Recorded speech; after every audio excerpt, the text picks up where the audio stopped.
Do North Korea have nukes? Are the Iranians still trying to build a nuclear bomb? Are we perpetually on the brink of thermonuclear war? The governments and the elites that control them have such a history of lying to the public, can we not assume we are not being told the truth?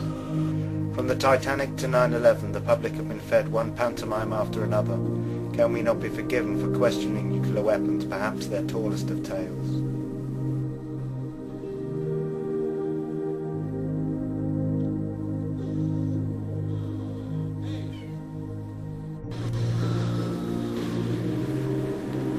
All this time has passed and still no nuclear war. This is excused with the notion of mutually assured destruction, the idea that all supposedly nuclear-armed nations fear their own nuclear destruction too much to try to destroy another, and so we live in perpetual nuclear peace in a world of continuous conventional war.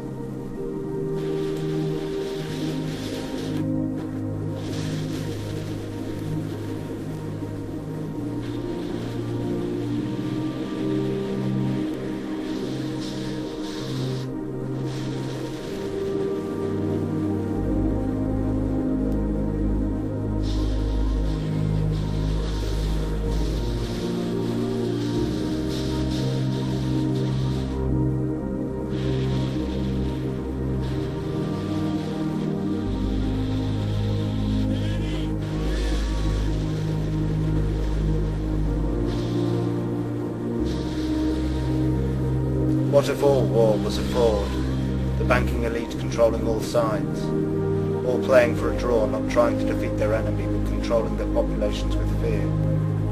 Why not forget the weapons and simulate it all on computers? It's bluff, John Colo. No, it's not a bluff, it's real.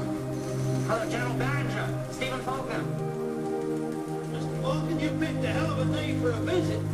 General, what you see on these screens up here is a fantasy, a computer-enhanced hallucination. Those blips are not real missiles, they're phantoms. Jack, there's nothing to indicate a simulation at all. Everything's working perfectly. But does it make any sense? Does what make any sense?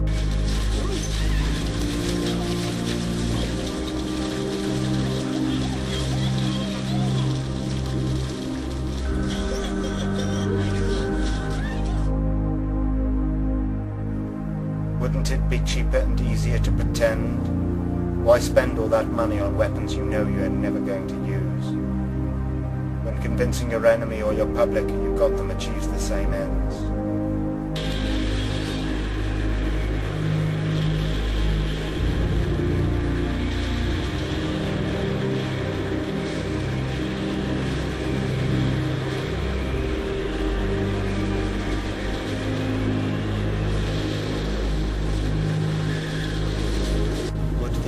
Want to endanger themselves with nuclear weapons considering what they can supposedly do? Do they want to destroy the world, to hide underground in bunkers, or is that just what they want you to think? They haven't done it yet, and I wouldn't hold your breath. Why have lots of nukes pointed at each other? Why not just have one very big one each, powerful enough to destroy the world? Would it not offer the same protection? If nuclear weapons exist, why do they tell us? Why aren't they kept secret? Surely it would be the best way to prevent them from proliferating. They are so secretive about all their other weapon systems, like HAARP, directed energy weapons, railguns and coil guns and rods of God or kinetic weapons. Real or not, nuclear weapons are weapons of propaganda, designed to fill the public with fear, through which the elites control the population of the world.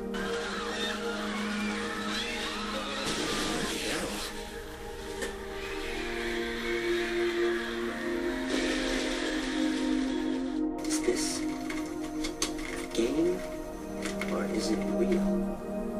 What's the difference?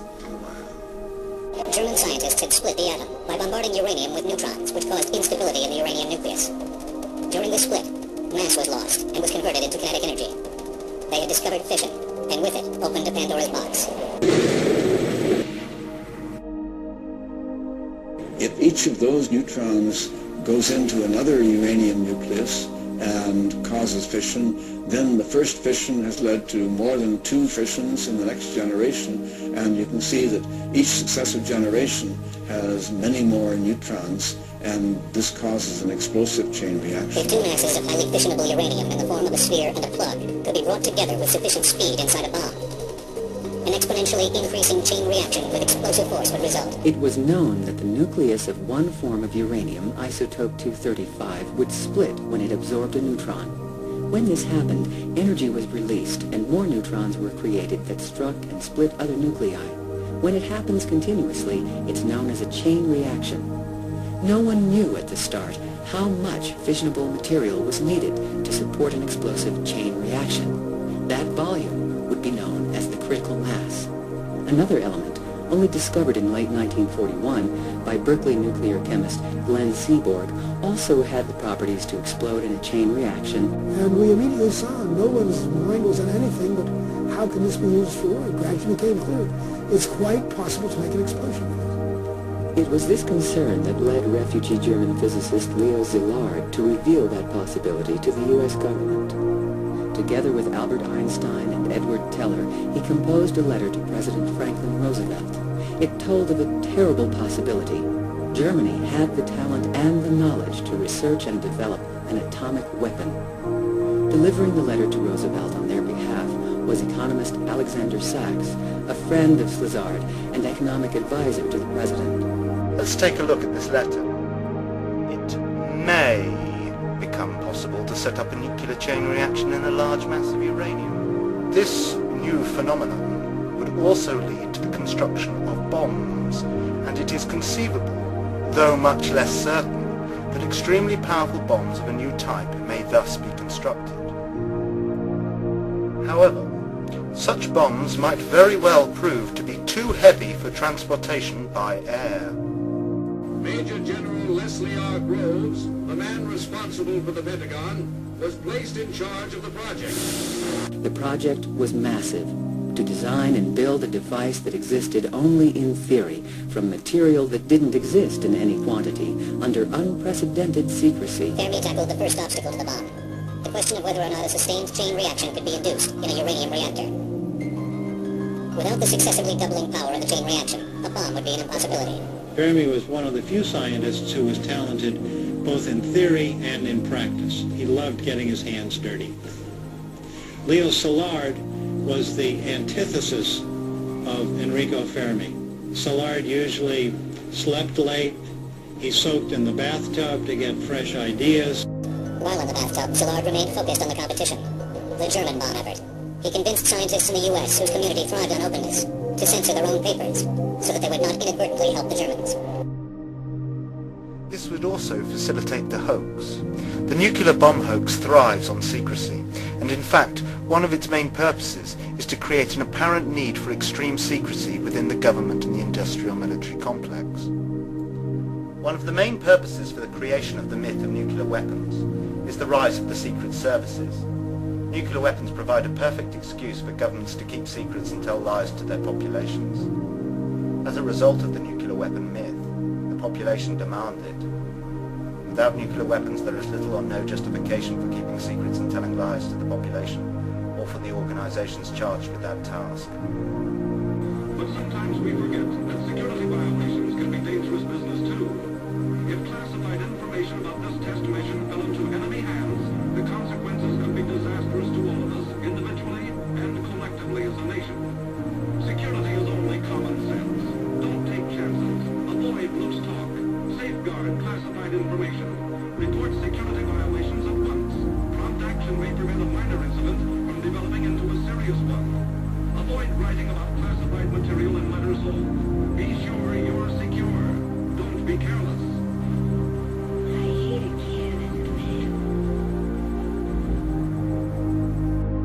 As the U.S. bomb effort was taking its first tentative steps, news that the Kaiser Wilhelm Institute in Berlin had begun actively pursuing uranium research rippled through the American scientific community. It would take nothing short of a disaster to move the president to take decisive action, and a disaster was not far off. Pearl Harbor plunged the United States into war. The first self-sustaining chain reactor reacting pile was successfully operated by Enrico Fermi. Fermi's success brought intense efforts between government and the private sector, creating huge industries for uranium separation in the town of Oak Ridge, Tennessee, and for the production of plutonium in Hanford, Washington. They were trying to demonstrate that the fission process could be harnessed by launching a sustained chain reaction in uranium. They built the first primitive reactor in a squash court beneath the stands of the university's football stadium. The reactor consisted of a pile in which a fission reaction could be initiated and controlled. They did it by piling layers of graphite and then embedding balls of uranium, so that when the neutrons started flying through, they would be slowed by the graphite, collide with the uranium, release more neutrons, and those neutrons would continue in the chain reaction pattern. This momentous achievement, only detectable by a Geiger counter, meant that the fission process could be sustained. Nuclear energy could be released in a controlled way, as in a reactor, or perhaps cataclysmically, as in a bomb. This in no way indicates that an explosive chain reaction is achievable. To head up the installation, Groves, an expert judge of men, chose a most unlikely candidate, J. Robert Oppenheimer. A gifted physics professor, Oppenheimer had a reputation for being temperamental, perhaps not suited to a highly stressful assignment. It was advised that Oppenheimer would be a disaster. People told him that Oppenheimer couldn't run a hot dog stand. Oppenheimer was a fascinating and complicated man. Fundamentally, he seems to have had some of the qualities of an actor. He was different things to different people. Oppenheimer drew luminaries like Enrico Fermi, Hans Bethe, and Edward Teller to the facility, as well as technicians fresh out of college. During the fall of 1942, the theoretical physicists at Los Alamos began the difficult process of trying to determine how much U-235 it would take to make a bomb. And the scientists tell him, well, it could be X amount, but that's plus or minus by a factor of 10. Groves is absolutely staggered. He uses the illustration that, well, you're giving a wedding, and you say it's for 100 people, but maybe 1,000 will turn up, or maybe 10. So how can you make any sort of plan? Robert Oppenheimer's team of physicists doubled the amount of uranium-235 thought necessary to achieve critical mass and sustain an explosive chain reaction to 200 kilograms. Their calculation, made without adequate samples of U-235 for tests, would prove to be 10 times the required amount. It was important that the critical mass was not too small. That would make nuclear bombs too cheap and easy to make. But equally, it was important that the critical mass was not too large, as this would make deliverable bombs an impossibility. The main obstacle was how to quickly assemble two smaller subcritical masses into one larger explosive one. The bomb design that they came up with was a gun design. Inside the bomb, a cannon would fire one piece of radioactive fuel into another at 3,000 feet per second. The pieces would have to come together fast enough to prevent spontaneously emitted neutrons from melting the fuel, causing the bomb to fizzle rather than explode. Engineering aspects were daunting. It's one thing to say you can shoot a piece of uranium in a second piece, but how do you do it? How fast does it have to go? How do you stop it at the end? How do you keep it together long enough as a mass so that it does go high order and give you an atomic bomb? The scientists at Los Alamos also studied tampers, barrier materials that would slow the expansion of the critical mass and reflect neutrons back to feed the fission process inside the bomb. On December 28, 1942, President Roosevelt approved an additional $500 million investment in the Manhattan Project. The first priority, to build the massive industrial facilities that would produce the fissionable material to fuel the atom bomb. Though they wanted people to believe a nuclear explosion was possible, it was also important that not just anyone could do it, that it was not replicable without extreme cost, and so they would make the nuclear fuel as difficult to make as possible. There is also a huge profit motive for doing this. There are vast sums of money to be made from supposed nuclear fuel, from its production and from its protection, transportation and storage before and after use. These gigantic structures contained multiple calutrons, box-shaped collection units that were configured in a racetrack layout. A magnetic field passed throughout the entire oval of calutrons, causing the divergence of streams of U-235 and U-238, so that the separated isotopes could be collected. A single calutron could capture a mere 10 grams of U-235 daily. A staggering total of 1,152 would be built by war's end. Because of the intense time constraints, Groves could not afford to build pilot plants, facilities to test the scaling up of the laboratory processes. They're physically building Oak Ridge and Y-12, the electromagnetic separation plant, before the design drawings had even been approved. It's incredible that you would never do this. Groves was not content to rely on just two approaches, Y-12 and Hanford, to produce the weapons-grade fuel for the bomb. By September 1943, he had begun construction on a third, K-25, a gigantic gaseous diffusion plant at Oak Ridge. In the diffusion process, a gaseous compound, uranium hexafluoride, passes through a cascade of barriers, each one giving a slight enrichment of the lighter isotope, U-235. The difficulty lay in finding a barrier that would not be degraded by the very corrosive gas. Scientists and engineers were not able to manufacture a satisfactory barrier until a year after site construction began on K-25. A building that would ultimately cover more area than any structure ever built. The U-shape measured half a mile long by 1,000 feet wide, with an area of 2 million square feet. It contained a series of sealed containers and cascades that ran the length of the building. If anybody asks you what you make in a bridge, you tell them you're making the lights for the lightning bugs, or that you're making the holes for the donuts. Huge industrial facilities were commissioned and built without any significant evidence a deliverable bomb was possible. There always was doubt that nuclear fuel could be produced in sufficient quantities whilst maintaining a pure product. Fission is more readily produced than a rare uranium isotope, uranium-235. It occurs naturally at a ratio of 1 to 139 to its less useful twin, uranium-238. Chemically identical, the isotopes were almost impossible to separate. The only workable method in 1942 was electromagnetic separation. In this process, a mass spectrometer used for separating electrically charged particles according to their mass sent a stream of uranium atoms past a magnet. Atoms of the lighter isotope U-235 would be deflected more than those of the heavier U-238 and would be captured one atom at a time. Scientists at Columbia University championed a competing mode of separation, gaseous diffusion. This method passed the isotope through a porous barrier that separated the lighter isotope from its heavier counterpart, but it proved to be technically challenging. In a square centimeter, about the size of a thumbnail, you've got to have hundreds of millions of pores, and they have to all be the same size. If they're too big, the gas flows through without any separation. If they're too small, the gas gets in there and condenses on the surface, won't go through.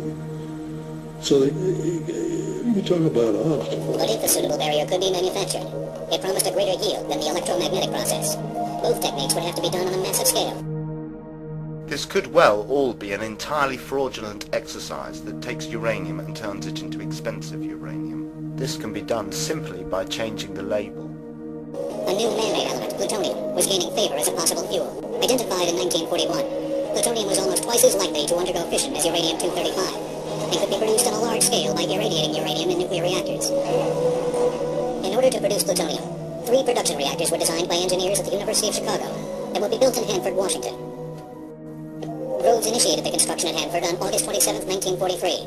Though plutonium may exist in theory, it is likely that it can only be produced in trace quantities and not in sufficient quantity or purity to establish what its attributes are, nor in that which would be required for a bomb. The qualities of plutonium are highly convenient. Not only is it highly fissionable, but also castable and machinable. These qualities were improved by alloying plutonium with gallium, though other elements were tried. Gallium also supposedly lowers the susceptibility of plutonium to corrosion. The isotope we produced was plutonium-238, produced by the deuteron bombardment of uranium. Then a month later, joined by Emilio Segre, we identified in this room the isotope of importance, plutonium-239, and isolated it so that it could be have its fission properties measured at the 37-inch cyclotron. But Hanford depended as much on chemical separation as it did on the reactors.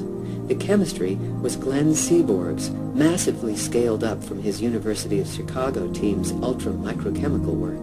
We had been working with what you call tracer amounts, invisible amounts, detected by its radioactivity.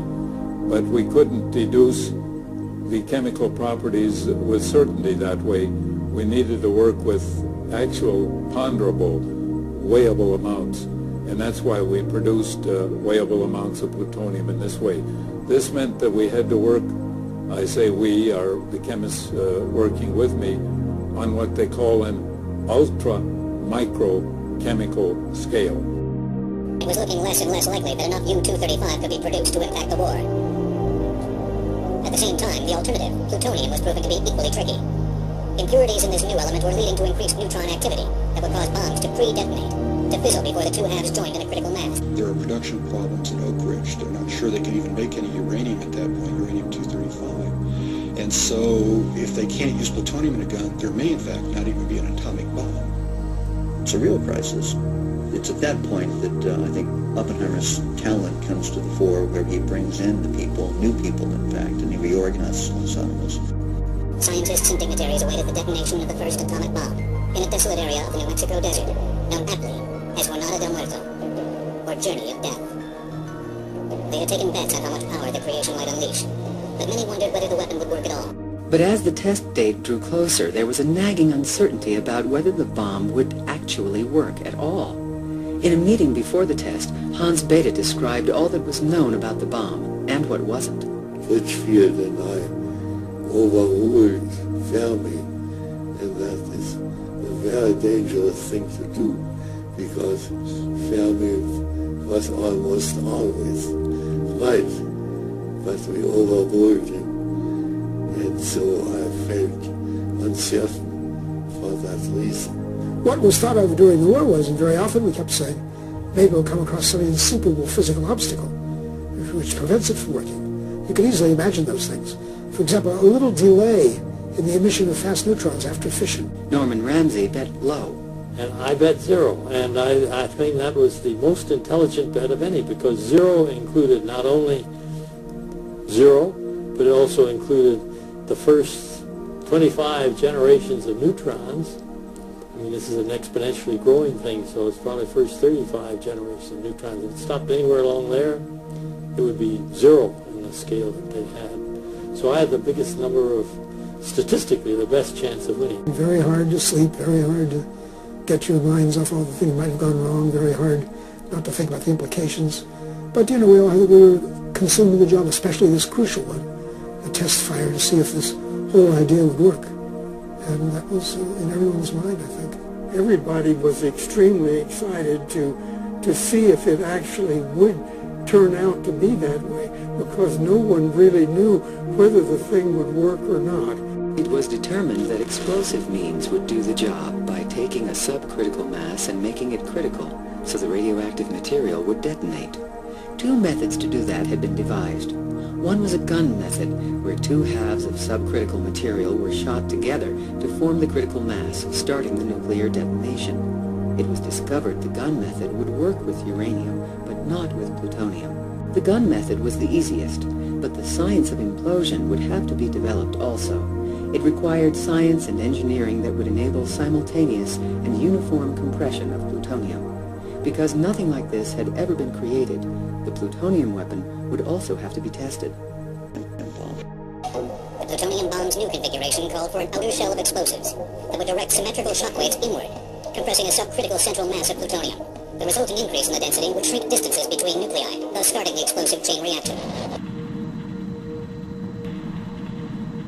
Nobody had ever taken high explosives, wrapped them around something, and got a symmetrical explosion. And so they weren't even sure they could do that technically. It was a very, very tough engineering problem. Lenses were created, explosive lenses that would focus the shock wave inward to compress the subcritical mass to critical. High explosives were mixed to form the cocoon the fissionable material would rest in. The molds for the lenses were the biggest problems. The molten explosive had to be cooled just right to prevent air bubbles, which would interfere with the detonation. The lenses required precision casting with machine finishing. Tolerances for the 100 or so pieces had to fit together within a few thousandths of an inch. Inside the very center of the bomb was an initiator, surrounded by a sphere of plutonium. This sphere was encased within a set of symmetrically located, high explosive lenses, creating an implosion which forced the plutonium into itself, attaining critical mass. But what if the real test was unsuccessful? The fissionable material might be lost from the detonation of the high explosive surrounding it. The decision was made early on to contain any misfire inside a huge steel vessel. It was 25 feet long, 12 feet in diameter, 14 inches thick, and weighed 214 tons. It was called Jumbo. By the time it was delivered, though, production of the fissionable material had increased, and there was greater confidence in the success of the bomb. Use of Jumbo was cancelled. Instead, it was hung from a tower 800 yards from ground zero. They cancelled the use of Jumbo because at this point they had decided to fake it, and use of jumbo would make the bomb be perceived as undeliverable. Before assembly began, a receipt was signed for the plutonium, value at least several $100 million. At the moment the receipt was signed, the test shifted to military control. They didn't allow many people, but they did allow me, and I looked with, I closed, had one eye protected. I couldn't look with both eyes, and so I was looking with just one eye. All the scientists were 20 miles away, but most feared a dud. Especially since a blank test of the explosives surrounding the core had failed just days before. Sensors showed that they had not fired simultaneously, and would not have compressed the core properly. It was really unnerving when the blank shot failed. The normal anxiety that one might have had with a device on which you had worked, but had never been tested fully, was heightened by the failure of the blank shot. General Groves was lying on the ground in the prone position, facing away from the blast. What he said was going through his mind was, what was he going to do when the timer got to 0 and nothing happened? 4, 3, 2, 1. Despite the uncertainty and the doubts, the implosion device worked first time. With all the technical difficulty they admit to in making such a device, would you not expect a good few failures before you got it right? Of course it worked first time because they faked it. As with all subsequent nuclear tests, it was fake.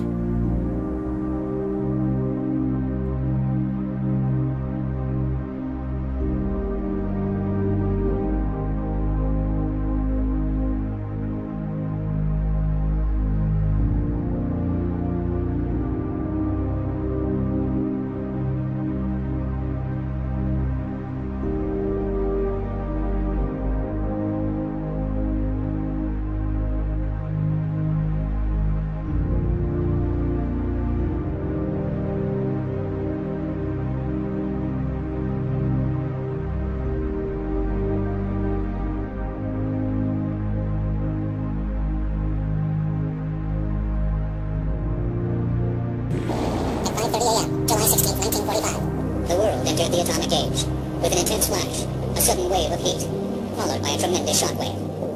The ball of fire extended 40,000 feet. The bomb packed a punch equivalent to 20,000 tons of TNT, completely vaporizing the steel tower, and heating the desert sand into glass for a radius of 800 yards.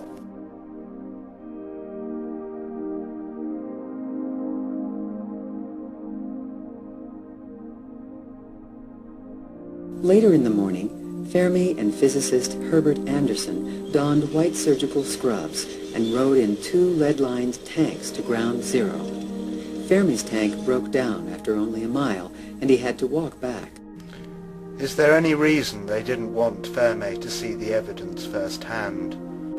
With a yield 200 times greater than the 100-ton test, the fireball created a crater nearly 1/2 mile across and fused the desert sand into a green glass still containing traces of radioactivity 50 years later. Radiated dust and debris from the blast, fallout, would fall onto neighboring communities. At a few locations, detectors showed rises in radioactivity, but they dropped quickly. Few people laughed. Few people cried. Most people were silent. I remembered the line from the Hindu scripture, the Bhagavad Gita. Vishnu is trying to persuade the prince that he should do his duty, and to impress him takes on his multi-armed form and says, "Now I am become death, the destroyer of worlds." I suppose we all thought that one way or another. The explosions were mostly created using large towers of hundreds of tons of TNT. A short time before the Trinity test, they detonated such a tower of 108 tons of TNT. The Trinity test was probably a larger such tower of 1,018 tons of TNT. May 1945. A hot place in the desert seemed far from the ravages of war in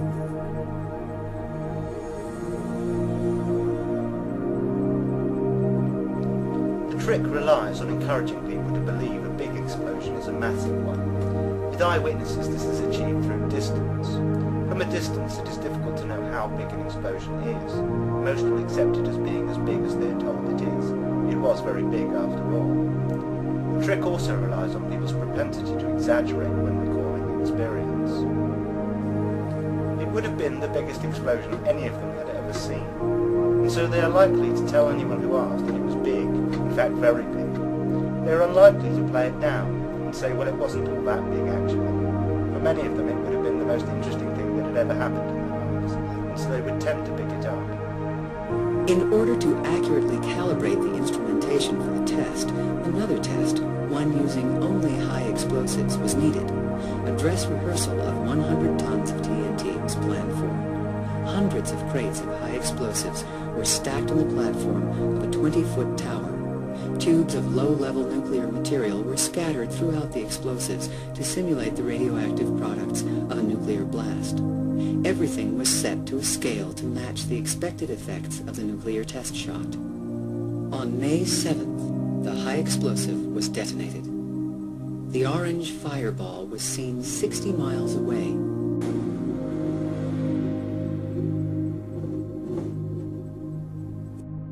How big is this explosion? How big you perceive it to be depends very much on how far you think it is away and what you have to compare it to. The myth of the blinding light that supposedly makes nuclear bombs distinct from conventional ones is achieved using floodlighting and possibly mirrors, and possibly through the burning of elements such as magnesium within the explosion itself. It is often illustrated to the public with shots of extreme shadowing, which can easily be created in a studio.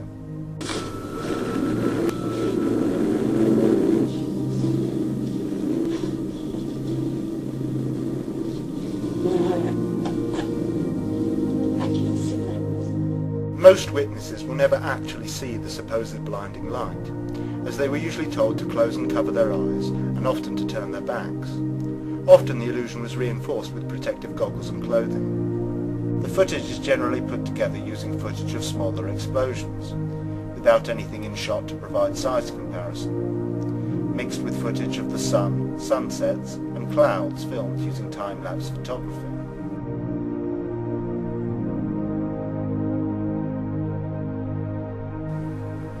There is little or no unedited footage provided to the public. Almost all of the footage has cuts, but often cuts away to shots of observers, or shots illustrating the supposed destructive force, and back again to the footage of the developing aftermath of the explosion, and then away again and back again. And so, the public rarely sees a so-called nuclear explosion, complete in one continuous sequence. Mushroom clouds are not unique to so-called nuclear explosions. The illusion of nuclear weapons was also manufactured with the use of very large conventional bombs, fuel air bombs or thermobaric or vacuum bombs. Up close and from a distance, they could easily be mistaken for mythical, much larger so-called nuclear bombs. But it was one unique conventional bomb that was the climax of high explosives in Vietnam. Called Big Blue 82, it was a blockbuster that caused injuries for miles. At 15,000 pounds, a single bomb was the entire cargo for the journey into hostile airspace.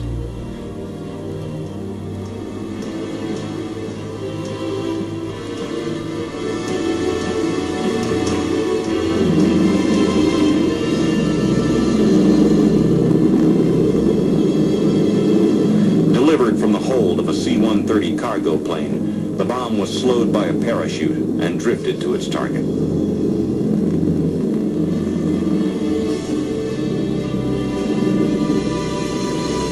When it exploded, the crater was enormous and the destruction total. You're about to witness the mother of all bombs. massive Ordnance Air Blast Bomb, or MOAB, 10 tons of H6 explosive. When they were testing it, people actually thought they were testing small-scale nuclear devices. Plus, the psychological effect of the nuclear-style mushroom cloud is undeniable. Good job.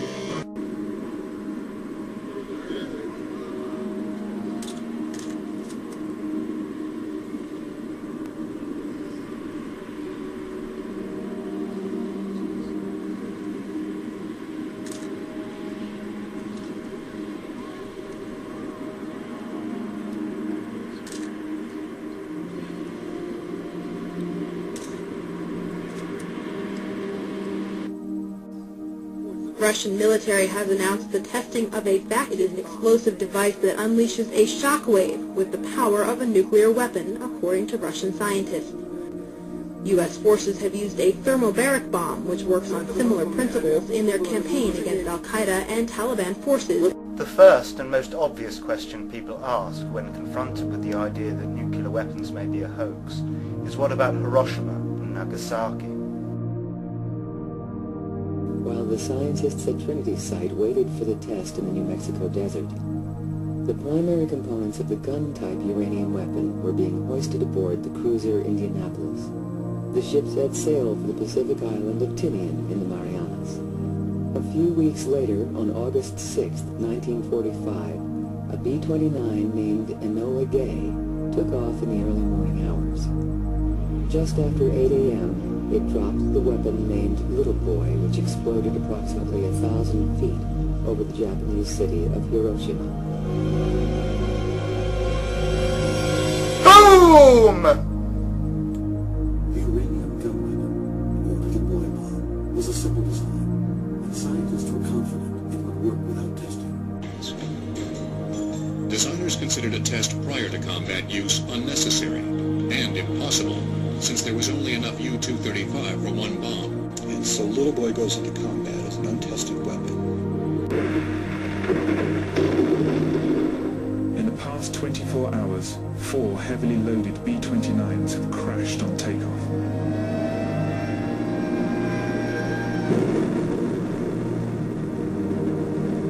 Parsons' greatest nightmare is the catastrophic consequences of a similar crash, this time with a fully armed atomic bomb on board.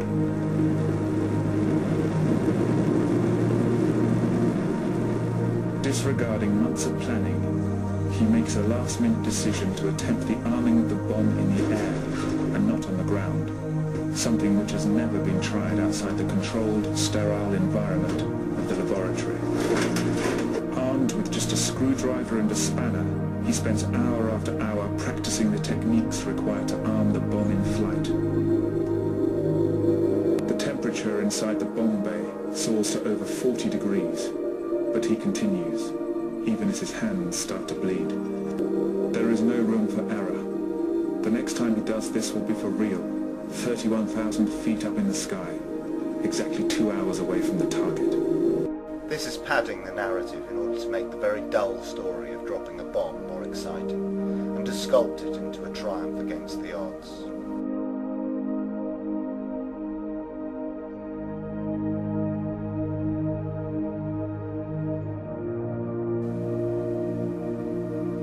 The footage of the mushroom cloud over Hiroshima appears to be 2 plumes of smoke filmed in such a way as to make it look like one larger plume of smoke.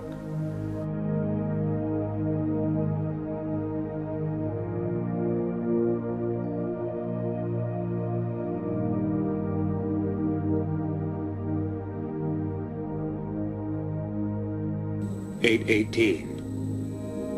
My God, what have we done?"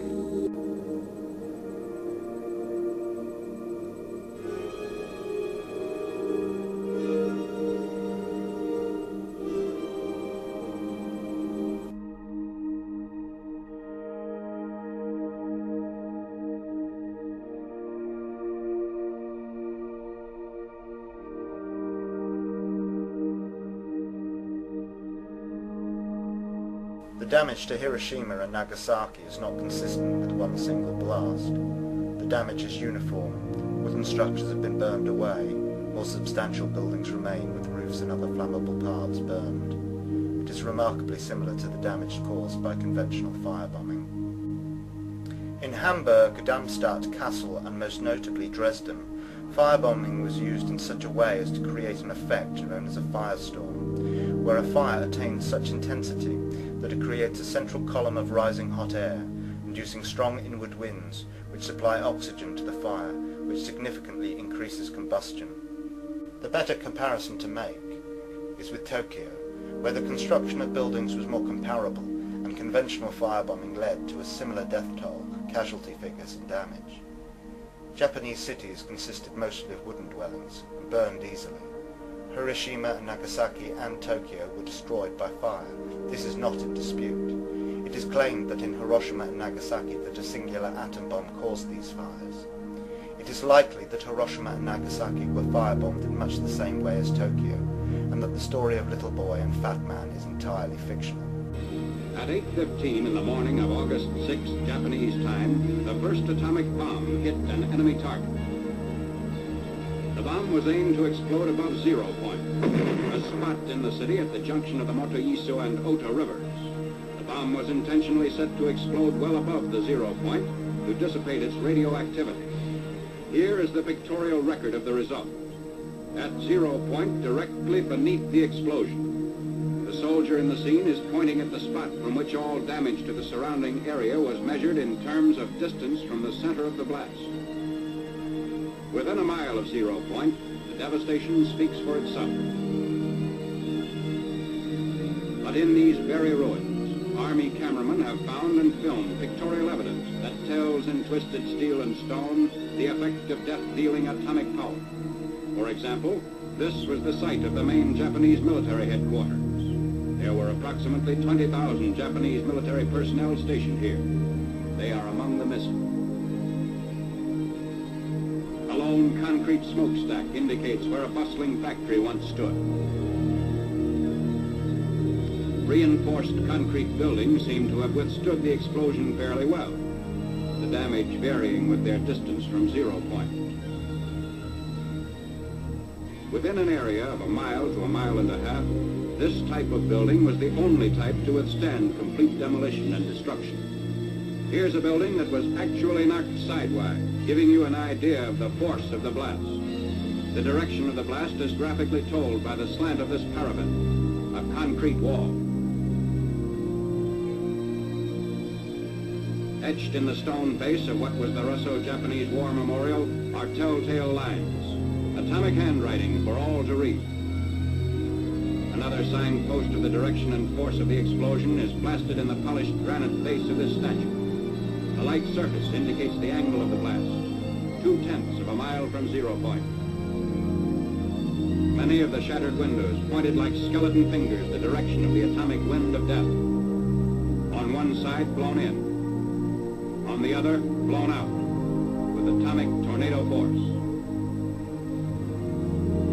Inside, the flash burns on the chairs give eloquent testimony on the heat of the blast a mile from 0 point, which singed the mohair upholstery like a blowtorch.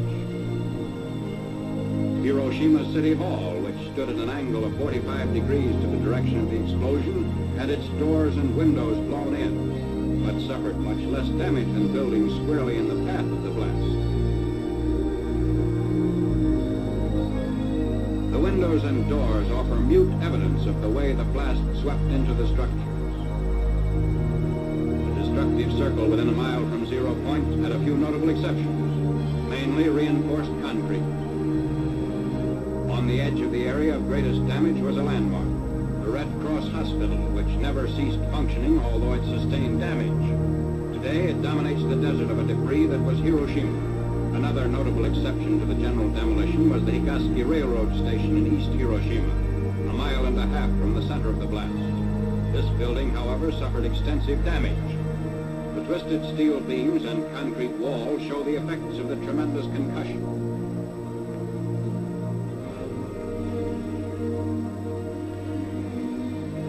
What's left of the Commercial Museum, within 0.2 of a mile of 0 point, also gives indication of the tremendous push of the explosion. The downward force of the blast turned the roof of the Commercial Museum into a reservoir. Amazingly enough, bridges did not suffer too badly at Hiroshima. This steel-railed bridge, 1 mile from 0 point, had the side toward the explosion virtually blasted by flying particles, which removed almost all the paint. But the side away from the explosion did not need a new paint job. Roads in the area fared better than buildings or bridges. Shortly after the fires died down, traffic was resumed. Today, these highways through the ruins are again in use. Beside our military traffic trudge the survivors of vanished Hiroshima, the first city in history to be atom-bombed into oblivion. It would be easy to ensure the bomber crews responsible for the firebombing of Hiroshima and Nagasaki didn't survive the war. And it would be easy to convince people to lie, with bribes and with the idea that it is a noble lie, that would bring an end to the war.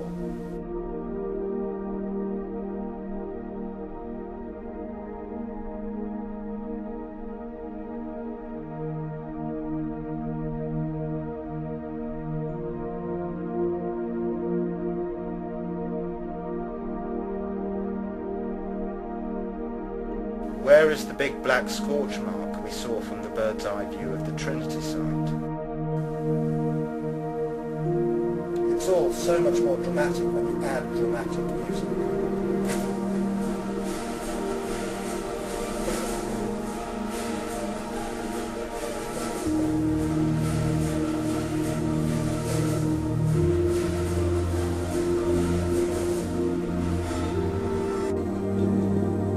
Trinity had been a success, questions remained about Fat Man.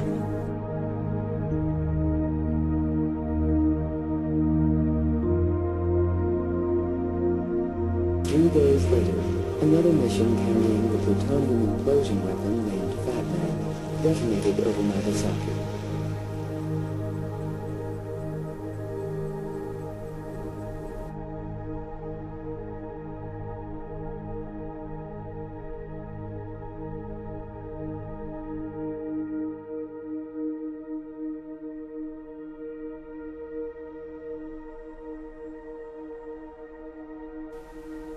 Cue the dramatic music.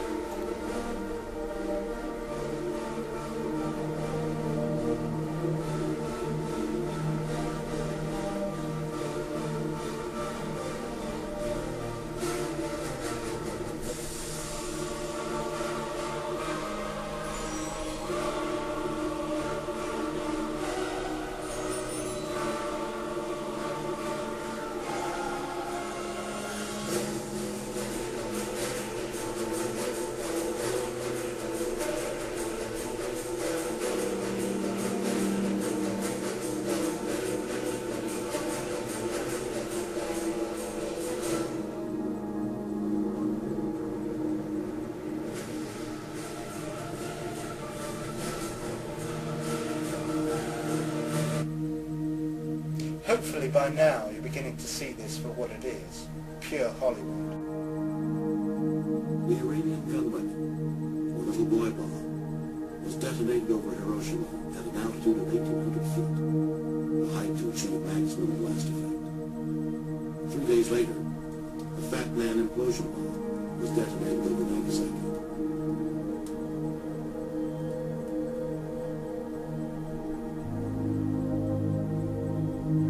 In Hiroshima, 70,000 people were killed or listed as missing. Of its 90,000 buildings, over 60,000 were demolished. The implosion bomb dropped on Nagasaki took the lives of 42,000 people and injured 40,000 more. It destroyed 39% of all the buildings in the city. With a yield of 20 kilotons, similar to that of Trinity, this weapon would be considered a nominal atomic bomb and provide a blueprint for all future nuclear weapons. These skulls in the foreground are very illustrative. Throw in a nice emotive baby playing in the rubble. Burn victims are in no way evidence of nuclear detonation. Standard heat will cause burns. Burn victims are indicative of firebombing. Radiation is also not proof of nuclear detonation. Radiation can easily be faked. It merely needs to be claimed. But as we have seen from the TNT test at Los Alamos, radioactive material can be spread by conventional explosives, and so presumably conventional bombs. However, there is no significant evidence of any long-term radiological contamination of either Hiroshima or Nagasaki. After Hiroshima and Nagasaki, the American military proceeded to stretch the truth even further than they had before. Next came Operation Crossroads at Bikini Atoll. Crossroads consisted of two tests, the first codenamed Able, the second codenamed Baker. The supposed purpose of Crossroads was to test the effect of nukes on naval hardware, though many say it was a way of getting rid of surplus military ships left over from the war. The bomb will not start a chain reaction in the water, converting it all to gas, letting all the ships on all the oceans drop down to the bottom. It will not blow out the bottom of the sea and let all the water run down the hole. It will not destroy gravity. I am not an atomic playboy, as one of my critics labeled me, exploding these bombs to satisfy my personal whim. By dismissing the absurd, you can camouflage the ridiculous as plausible. Able, supposedly dropped from a plane, was likely a large conventional bomb.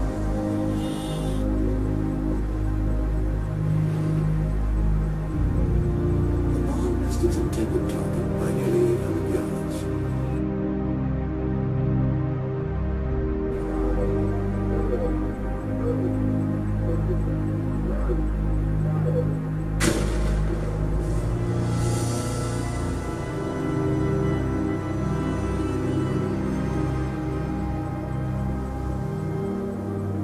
Baker, a much bigger explosion, was probably large amounts of submerged explosives.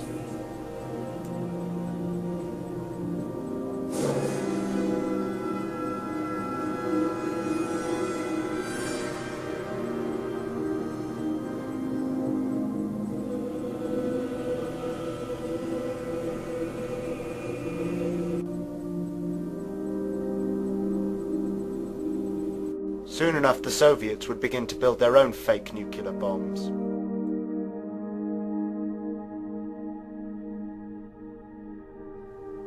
August 29th, 1949, the Soviets faked their first atomic bomb. Making a device that will cause a nuclear explosion is one thing. Making deliverable nuclear bombs is a further challenge. Mass manufacturing these devices so that they can be stockpiled, ready for use as and when needed, brings with it further difficulty. It is not denied that nuclear weapons have a lifespan. This is good for the industry, as the need for periodical replacement generates ongoing revenue.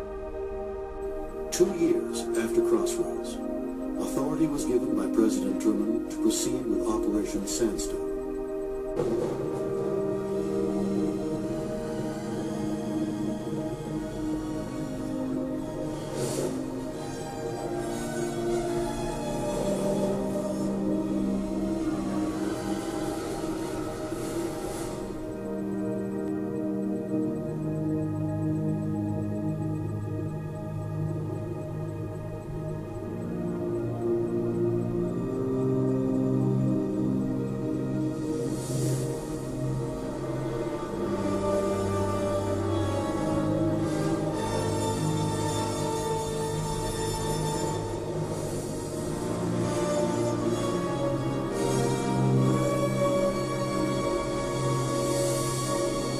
Three devices utilized on Sandstone employed new technology to double the explosive force of the bomb, using the same amount of plutonium spent over Nagasaki. This technology met Department of Defense requirements for more efficient bombs and increased the ability to stockpile nuclear weapons. Results of Sandstone affected the design of future nuclear weapons, rendering the Mark III production components of the Fat Man bomb obsolete. The Mark IV and Mark V designs brought improved performance and lighter weight to nuclear weapons. The purpose of Sandstone, and later Greenhouse, was to incrementally double and double again the power of these fictional bombs. At first by using the nuclear fuel more efficiently, and then by adding elements, primarily isotopes of hydrogen, deuterium and tritium. This would ultimately lead to the myth of the fusion bomb, many times bigger again. Also, during this period, they would invent a way of utilizing U-238 within the bombs. Before, they had wanted to maintain the idea that making nuclear bombs is very difficult due to the production method of plutonium and the separation method for U-235 being difficult, time-consuming, and producing very small quantities with very high production costs. The use of ordinary uranium-238 was required to make it conceivable for them to continue making bigger and bigger bombs requiring more and more fissionable material, and to make a large number of them. It was also very convenient, as large quantities of uranium-238 were left over from the process of isolating uranium-235. Though uranium-235 and/or plutonium would continue to be an essential element of each fictional fission bomb.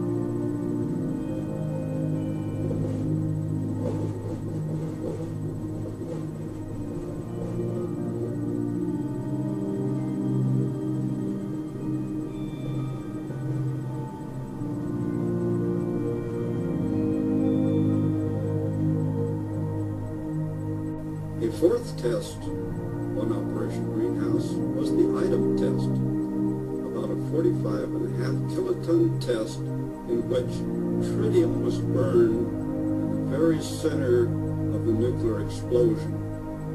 And this process of putting tritium at the very center of the nuclear weapon is called boosting.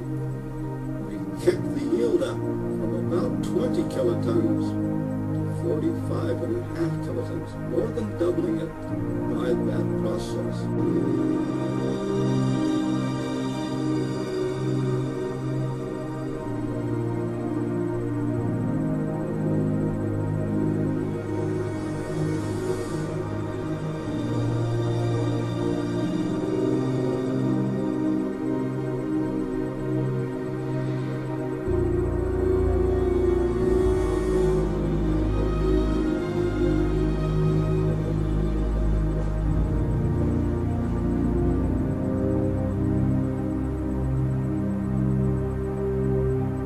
Another of the events on Greenhouse was the George event. George is a large 225 kiloton weapon that was used to burn a deuterium capsule. This is the first of our thermonuclear weapon experiments to ever be conducted.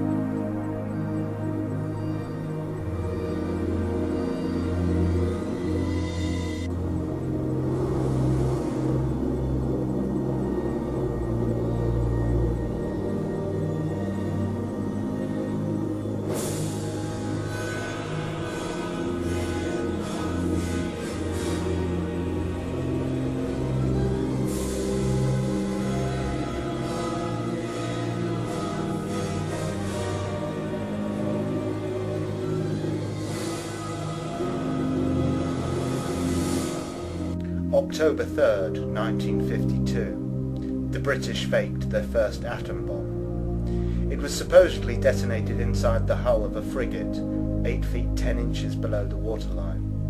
It was likely just a frigate filled with large quantities of explosives. Dr. Penny gives the order for the weapon to be fired at 8 o'clock next morning. One scientist remains to arm the firing circuit.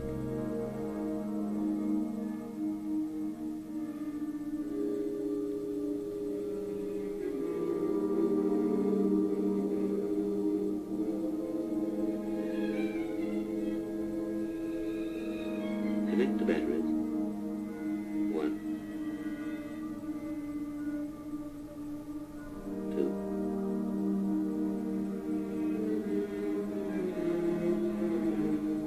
Next, the switches. 1, 2, 3. Now the key. Turning the circuit into position to fire. That's it. The weapon is ready to explode at the touch of control headquarters on an island some miles away.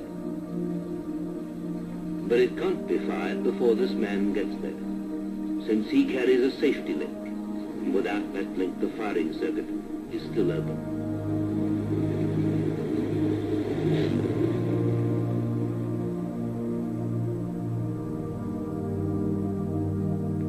Inside headquarters, the rest of the control party are waiting at their instruments. In the half-light of the control room, the safety link is delivered to the controller. The final process of firing can now be set in track. Time bracket open. Fox George, this is HAL 1. Pass your message, over. Hello, HAL 1, this is Fox George. A Saturn completed, over. Understand. A Saturn completed, out. Right. You can put the safety key in now. Safety link in.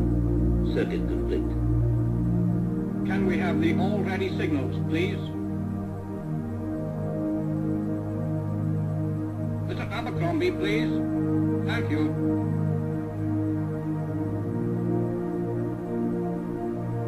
Minus 8.5 minutes.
Drifts well clear of the mainland, but it's still highly charged with dangerously radioactive water and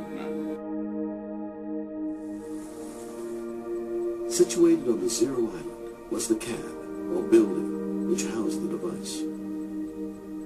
The Mike device was known as a wet bomb because it used liquid hydrogen isotopes to create the thermonuclear reaction. This made the device very large, weighing some 62 tons, and impractical to use as a deliverable weapon. A plywood tube ran from the Zero Island across the causeways to a detection station on the farthest island, a distance of nearly 2 miles. This tube was filled with helium, allowing lethal radioactive rays faster travel to the detection station before the island was consumed by the fireball. A 2-story, 82-ton steel cylinder containing a concentric series of thermos bottles, which housed the super-chilled liquid deuterium, the hydrogen fuel, as well as raw uranium, tritium, Teller's plutonium spark plug, lead baffles, gold leaf reflectors, an ablative polyethylene lining, and, sitting at the very top of the assembly, a Nagasaki-style fission bomb to get it all going. The mechanism, along with its support and refrigeration gear, required a hangar-sized building called a shot cab to house it. The pipes leading off to the right were for observation purposes. They would carry the initial bomb light down a 2-mile wooden tunnel to sensors on a neighboring island. Cruiser Estes ordered the capacitors of the fission primary to simultaneously discharge into 92 detonators. The resulting shock waves raced through the high explosive shell, converging on and compressing the plutonium sphere into a supercritical metallic fluid, and crushing the tiny initiator at its core, releasing a few dozen neutrons to start the chain reaction. Million-degree X-rays outran the blast wave by milliseconds, racing down the radiation channels to immolate the interior plastic lining and send it crashing inward toward the plutonium spark plug suspended within the now superheating liquid deuterium. Pressure from the fissioning spark plug touched off a fusion reaction in the tritium at its core. The expanding shock wave met the inwardly rushing radiation to further compress the deuterium. Hydrogen atoms began to fuse, momentarily creating every element that had ever existed in the universe, and a couple more besides. A few millionths of a second after receiving its orders from the Estes, Mike had burst free of its thermos bottle and was heading for the upper stratosphere.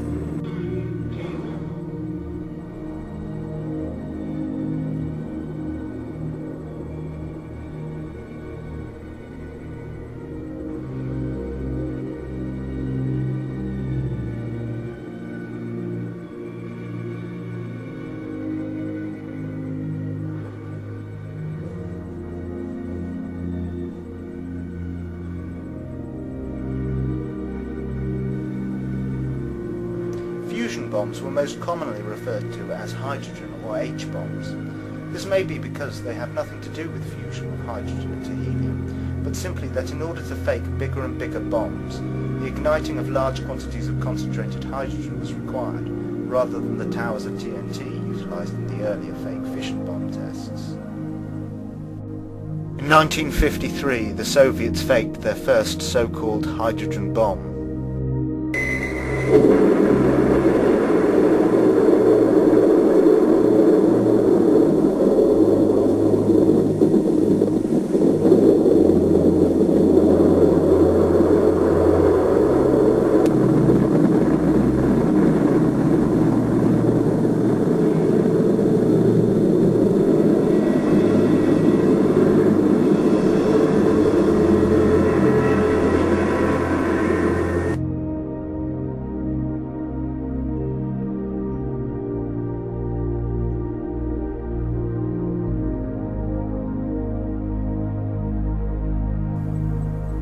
In the spring of 1953, the Atomic Energy Commission and the Department of Defense conducted 11 nuclear weapon tests in Nevada under the code name Upshot Nile. First of the events, codenamed Encore, was a 27-kiloton nuclear device airdropped and detonated at about 2,800 feet, Graylow, and it was delivered by the Army's new artillery cannon. A 280-millimeter projectile was fired and detonated over about the same blast area with a yield of about 15 kilotons at an altitude of about 500 feet. As well as making their fictional bombs progressively more powerful, they would also push the idea that at the same time these fictional bombs can be progressively shrunk. They have gone as far as convincing the public that they can be fitted into a suitcase, and that you can fit up to 10 of them on the end of an intercontinental ballistic missile.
never detonated in atmospheric testing by the United States.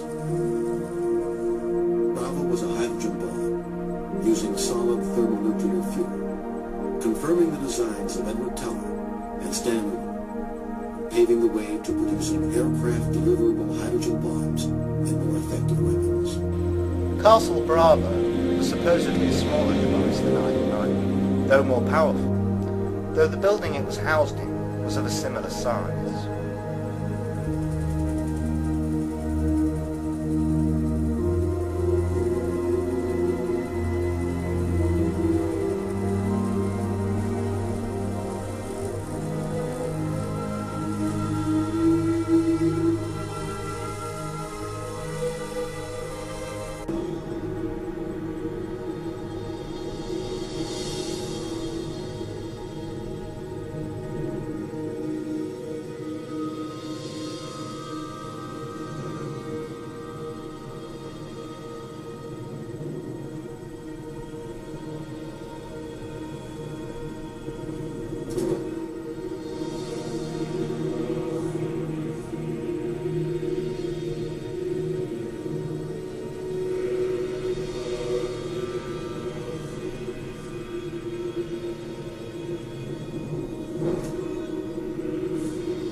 Significantly exceeding its expected yield by 2.5 times, Castle Bravo, with an explosive power of 15 megatons, stripped islands clean of vegetation and took the scientists by surprise. The huge explosion released large quantities of radioactive debris into the atmosphere. This incident pushed the dangers of fallout from nuclear weapons clearly into the public mind.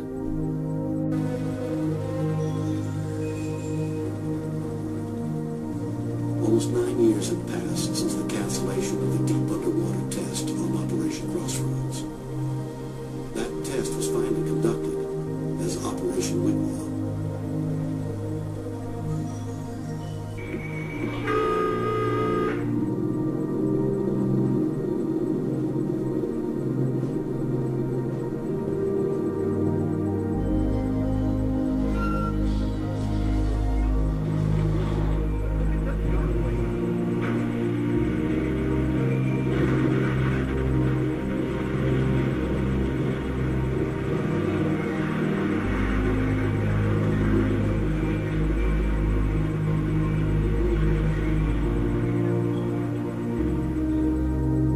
Despite their initial size, they convinced the public with ease that fictional hydrogen bombs could be reduced in size sufficiently so that they could be dropped from aircraft or delivered by missile. Operation Red Wing was conducted in the Pacific, primarily to test high-yield thermonuclear devices.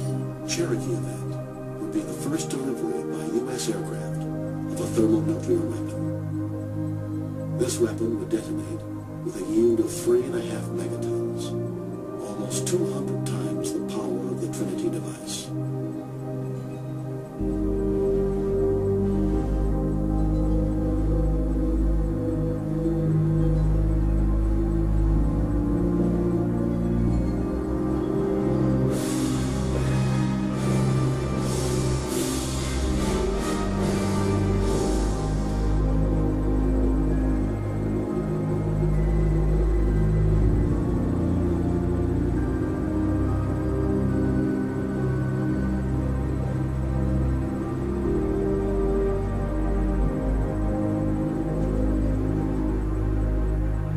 General Bernard A. Schriever is one of the first to suggest the H-bomb should be miniaturized to fit on an intercontinental ballistic missile, or ICBM. In the fall of 1957, with test moratoriums looming on the horizon, 24 nuclear tests were conducted in the Nevada desert under the code name Operation Plumbbomb. During Plumbbomb, the Hood event would become the largest test ever conducted in the atmosphere within the continental United States.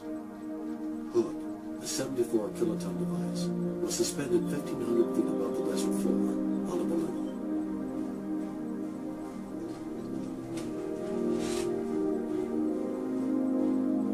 While new weapon designs continue to be tested, the Department of Defense used the series to accelerate military training in nuclear warfare while continuing its study of the effects from nuclear explosions. Much of the nuclear testing was designed in such a way as to expose as many military personnel to the hoax as possible, so that they would perpetuate the myth by word of mouth, and so that as many people as possible would have an uncle or some other relative who was involved, and so would likely consider nuclear weapons a reality.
The 21st test, conducted during Operation Plumbbomb, was the Rainier event. This was the first fully contained underground nuclear weapon detonation conducted by the United States. The 3-kiloton device was detonated 790 feet below Rainier Mesa, vaporizing the rock into a molten bubble 100 feet wide. This technology would have great importance after the limited test ban treaty, which would prohibit all but underground testing of nuclear weapons and high future experiments from prying eyes. Underground tests are very easily claimed, for many no footage is produced at all, though it can be argued that underground you might better maintain a critical mass. It is likely that all underground tests are just as fake as those above ground.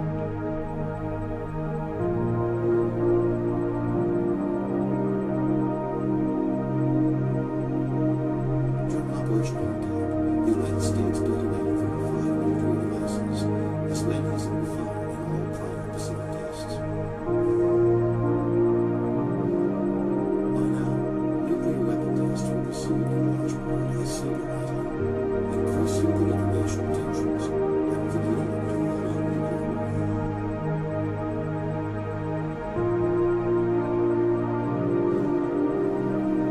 They've pretended to drop them from aircraft, shot one out of a cannon, hung them from balloons, exploded them underwater and underground. Why not blast a few into space on rockets?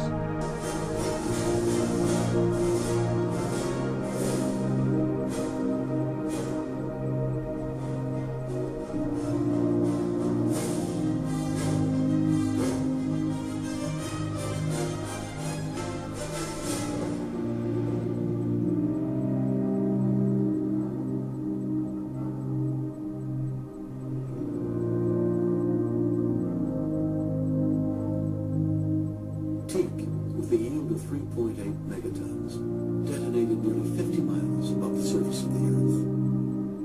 The detonation created a violent magnetic disturbance in the atmosphere known as EMP, or electromagnetic pulse. This phenomenon silenced radio transmissions for nearly 8 hours and damaged electrical circuits from Hawaii to New Zealand.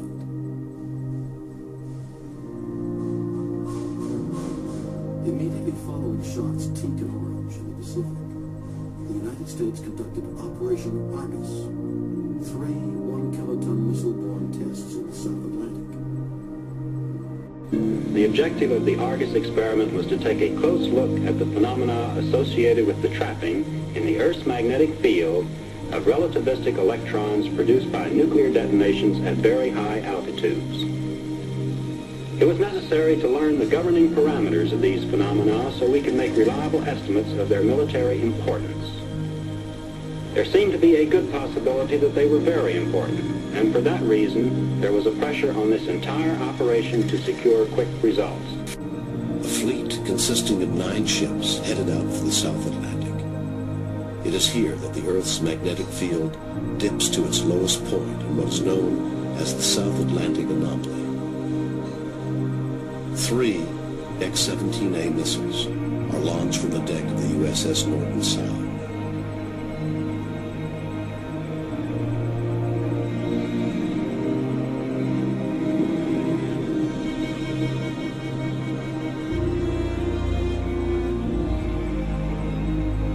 The missile's 1-kiloton warhead detonates at an altitude of 300 miles.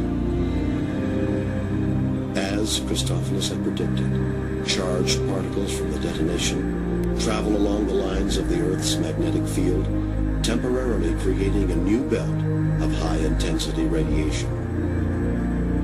One of the most significant findings of Argus is that the detonation of a nuclear device in the ionosphere could create selective blackouts of radio communications. Cactus event. This is a little 18-kiloton device that produced a crater of about 137 feet across and 37 feet deep.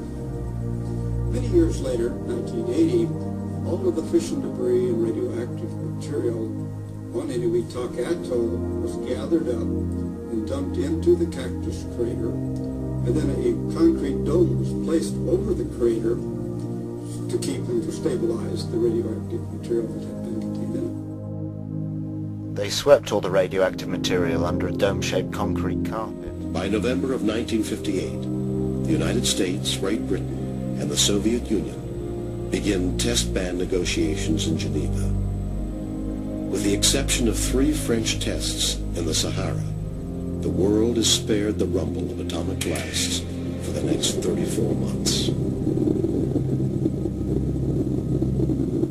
At Regan, deep in the Sahara, France goes forward with the detonation of her first atomic bomb, defying a United Nations resolution, the heated protests of Japan and most of Africa's newly independent nations, and the disapproval of both America and the Soviet. Since the autumn of 1958, Britain, the United States, and Russia have voluntarily suspended nuclear tests, and for 15 months have been trying to reach agreement on a formula to ban all atomic weapons development. Now, France presses forward with this first in a series of firings to force her way into the exclusive nuclear club. This first blast is on a level with bombs exploded over Hiroshima and Nagasaki in World War II.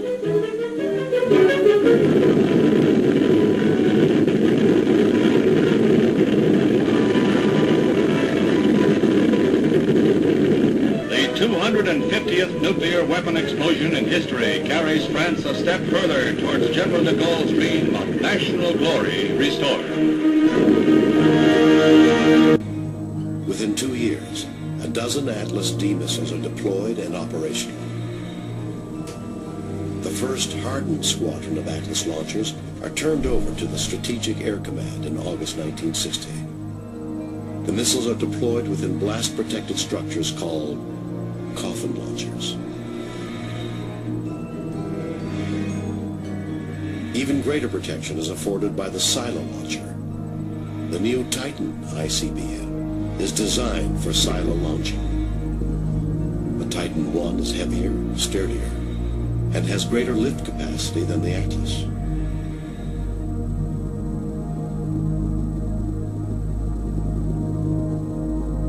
While the early models of the Titan I are armed with a 3.8 megaton warhead, the Titan II would become the largest ICBM the United States would ever deploy.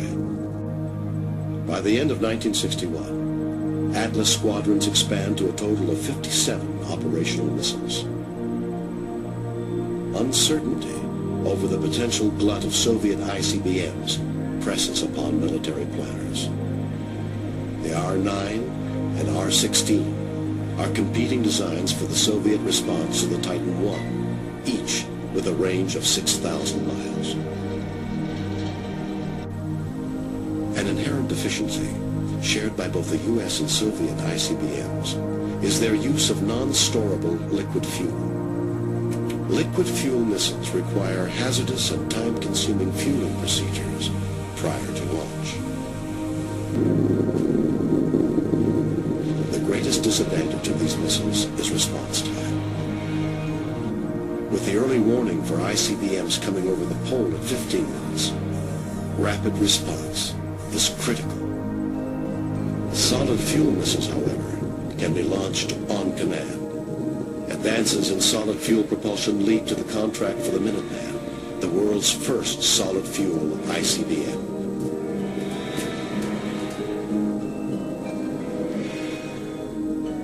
Holding a temporary advantage in numbers of strategic missiles, the United States has reason to remain vigilant when it comes to Soviet nuclear weapons expertise.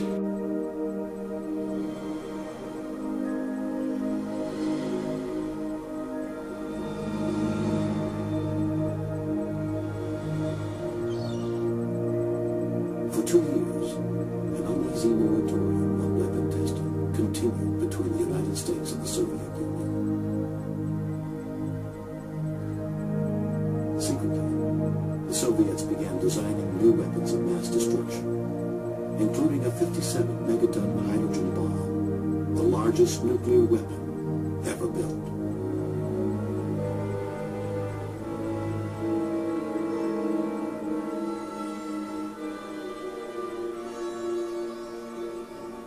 This monster bomb was a scaled-down version of a 100-megaton design and was aircraft deliverable.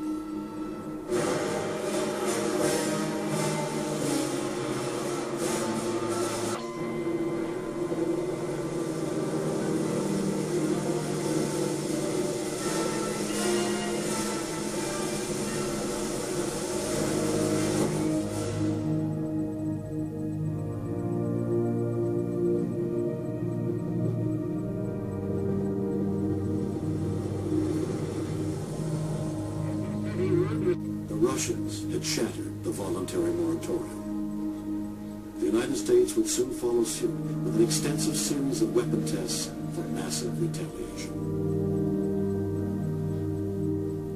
Concern arises that the U.S. is falling behind in nuclear weapons development.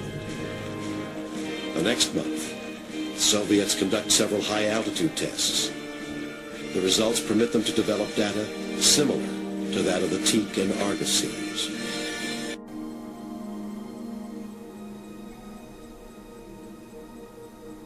Tensions mounted as nearly 100 nuclear tests were conducted between the Nevada test site and the Pacific Ocean under the code names Nougat, Storax, and Dalvik.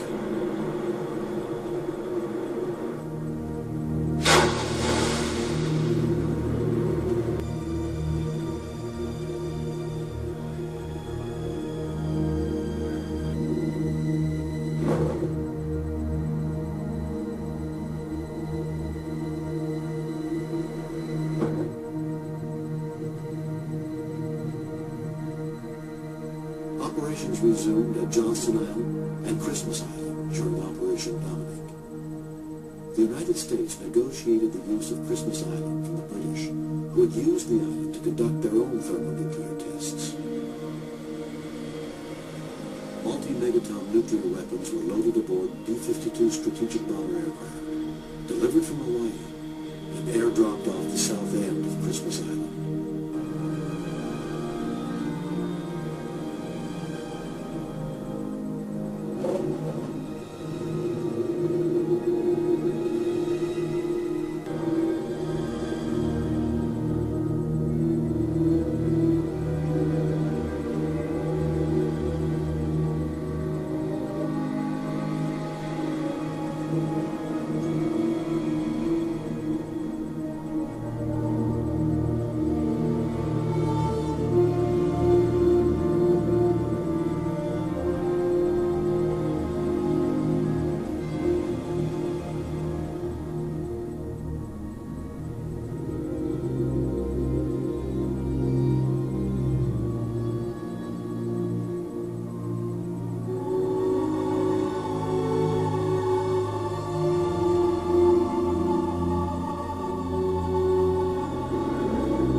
Then when we were allowed to come back and test in the Operation Dominant, the Fishbowl series, and Fishbowl was reserved for the high altitude tests, and we did 6 more. Most of the experiments were related to communications degradation, high altitude EMP, and radar blackout, and radar jitter, radar scattering. Starfish Prime, the first test in the Fishbowl series, lifts off from Johnston Island atop a Thor missile.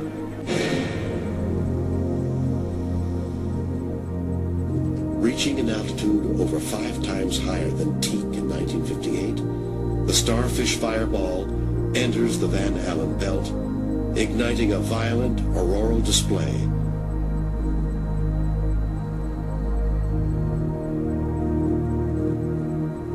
The bomb's electromagnetic pulse effect is pronounced in Hawaii, causing blown fuses and radar blackouts throughout the Hawaiian Islands.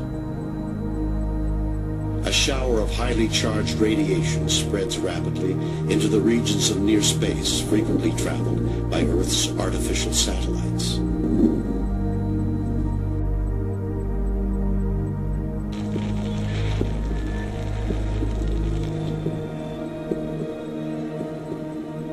This government has maintained the closest surveillance of the Soviet military buildup on the island of Cuba.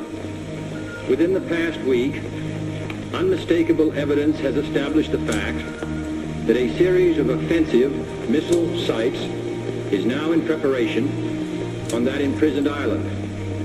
The purpose of these bases can be none other than to provide a nuclear strike capability against the Western Hemisphere. October 25th. Amidst escalating world tensions, Bluegill Triple Prime is successfully launched and detonated.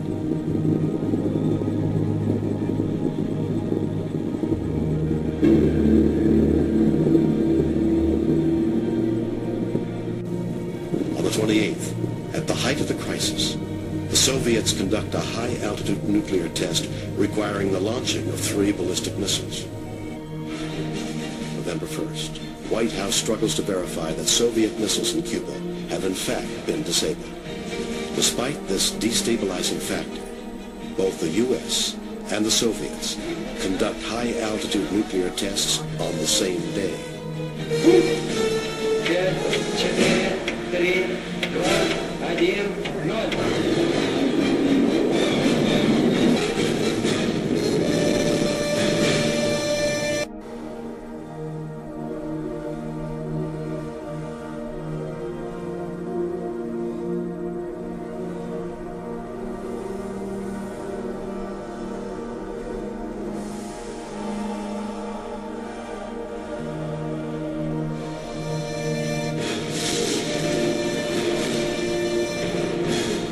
High-altitude nuclear tests appear just as fake as those faked at lower altitudes.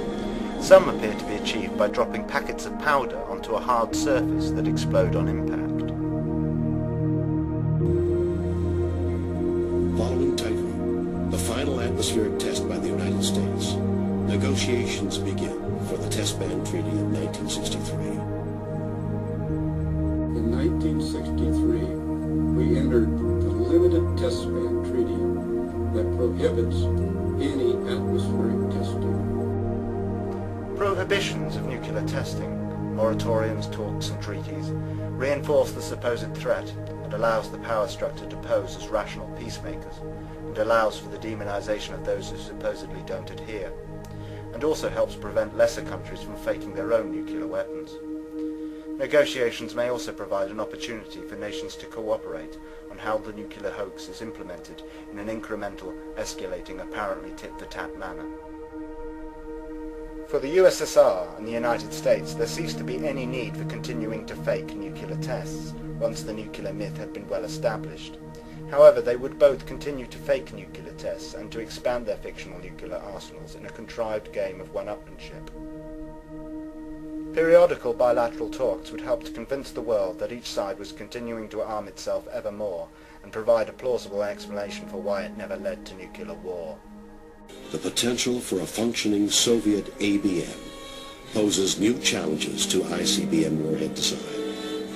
The outcome of this research is the cluster warhead.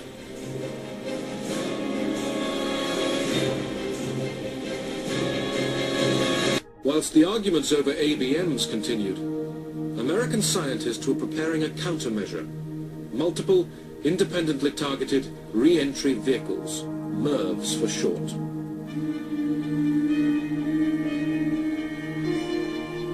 One single missile could now carry 10 separate warheads, each capable of destroying a city. Once you got into the MIRV era, the problem of strategic defense became infinitely more complicated, infinitely more expensive, because you had to devise ways of going after a multiplicity of warheads and all kinds of junk. Over the next 10 years, the Soviet ICBM force would grow to near 1,500 fictional nuclear-tipped missiles. By comparison, the US force rose to over 1,000 ICBMs, with over twice as many fictional warheads. On October 1st, 1975, the Minuteman ICBM force was briefly shielded from a Soviet first strike by a missile defense known as Safeguard. Developed at a cost of over $20 billion, Safeguard was the United States' only deployment of an ABM system. Convinced that Safeguard's radar could be blinded in a nuclear attack, Congress votes to deactivate the site the very next day. Money well spent. Beyond projecting power, profit is the primary driving force behind the nuclear weapons myth. It has acted as a protection racket, fleecing taxpayers for protection against a threat that does not exist, providing the industrial military complex with never-ending blank checks for improvement and replacement and for decommissioning of an entirely fake deterrent. By 1969, the superpowers were, between them, spending more than $50 million a day on nuclear armaments. They agreed to meet in Helsinki to try to halt the arms race. The negotiations came to be known as SALT. The SALT stands for Strategic Arms Limitations Talks. Negotiations dragged on throughout 1970 and 1971. In May 1972, after almost 3 years of negotiations, President Nixon arrived in Moscow to sign the SALT agreements with Premier Brezhnev. ABMs had now been discredited, and the two sides agreed to limit them. But all they could agree on offensive weapons was a temporary freeze on missile launchers. Their failure to control MIRVs meant that in the next decade, Russia and America would add 12,000 nuclear warheads to their arsenals. Through this film, we have seen some very poor, clearly fake footage of so-called nuclear weapons. However, America and Russia are not the worst culprits. Their fake nuclear weapons are relatively convincing in comparison to that of the Chinese.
However, the prize for the most laudable footage goes to the British. All the tests were airbursts. This meant that the bombs were exploded at 8,000 feet. At that height, there was thought to be little or no danger of contamination with radioactive fallout. I think we had to turn our colours up. We were told to cover our eyes. Minus 40 seconds. Close eyes. Close eyes. We were to put our heads down on our chest, cover our eyes with our hands. Some of us even used the berries and caps to cover them. Minus 30. On the loudspeakers we heard the run up to the drop. The controller then did a countdown. 7, 6, 5, 4, 3, 2. And then at 0 we felt this almighty heat. Like somebody passing a 5-bar electric fire very close to your back and then moving it away.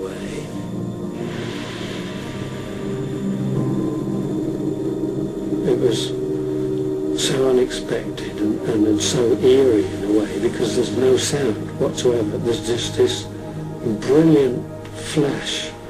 Although you have sunglasses on and your hands covering your eyes, you could see all the bones in your hands. That bright, showing through. We didn't wait for the order to be given to turn round. We just turned round and we saw this fantastic orange-black flame mass just rising in the sky, and it was enormous. It was pure inferno. We'd seen others, this was the biggest we'd seen. It was almost beautiful. In fact, I think it would be described as being beautiful. And it rose very rapidly in the air. We were about 20 miles away, I think, and we got a really magnificent view of this thing. Unfortunately, the gurus forgot to admit or tell us about the blast. I think one was aware of a steadily enlarging ripple in the sky. This must have been something to do with the blast, but of course it didn't ever occur to us that this is what it was until afterwards.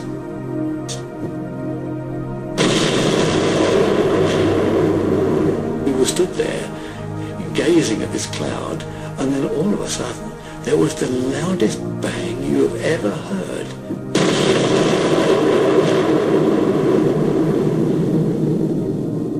And then there was a sort of stunned silence. Gosh, that was loud type of thing.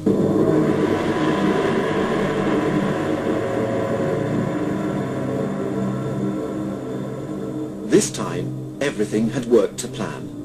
In the primary stage, lasting 70 millionths of a second, the atomic trigger had exploded. A huge flux of X-rays then poured out, causing the secondary reaction, the fusion of hydrogen, and the release of vast amounts of energy. Within a second, the bomb had erupted into the morning sky as a fireball more than a mile across. At last, this was the successful H-bomb test that the government had craved.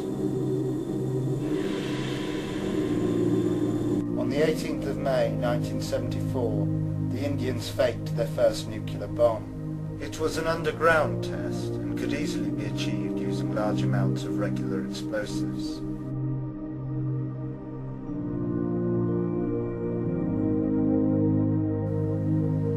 They claim to have conducted 5 more tests in 1998, 3 on the 11th of May, followed by another 2 days later on the 13th. Only 17 days later, the Jari Mountains of Balochistan saw the predictable but tragic sequel to India's tests. As Pakistan set off its own nuclear devices, the mountain shook and turned white from the blast. Inevitably, the public would begin to wonder why there never has been a nuclear war, and no cities destroyed by nuclear explosion as an act of terrorism, or as is more likely, a self-inflicted false flag attack.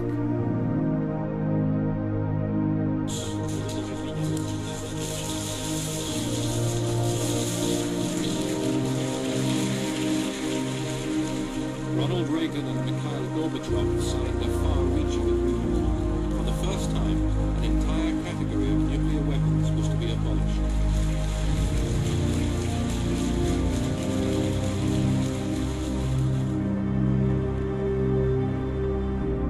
In front of the world's cameras, the Americans destroyed their cruise and Pershing missiles.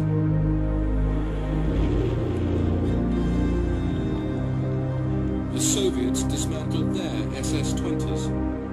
In another milestone in reducing Cold War tension, inspection teams from both sides supervised the destruction.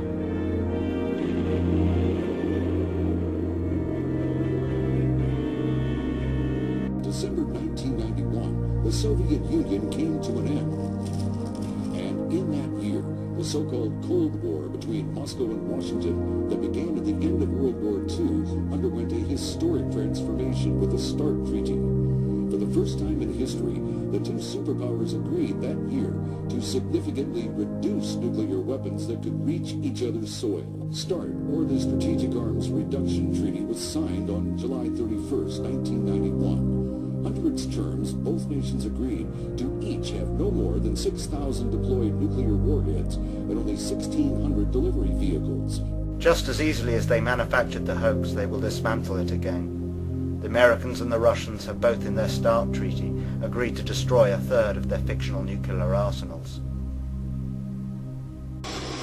Will they one day proclaim themselves as heroes for ridding the planet of this mythical technological terror of their own creation? Will they replace the nuke myth with space-based weapons, and like gods control the world with extreme weather and earthquakes, or at least pretend to? Or will one day the population of the world shed the illusion of fear which until now has controlled them?